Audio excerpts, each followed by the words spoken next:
હું આજે સુનિલભાઈના ઘરે આવ્યો છું. સુનિલભાઈ સંગીતના શિક્ષક છે.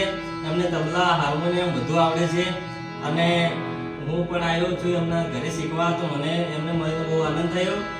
તો એમની આઈડી છે સુનિલભાઈ લિંબાચા સિંગર. તો એમની આઈડીને ફોલો કરજો અને હું પણ આ વિડીયો મારી ઇન્સ્ટા આઈડીમાં નાખું છું, એમને કોલેબોરેશન આપું છું. તો મારી આઈડીમાં જઈ અને એમની આઈડી ખોલી અને એમને જરૂરથી ફોલો કરજો. જય માતાજી.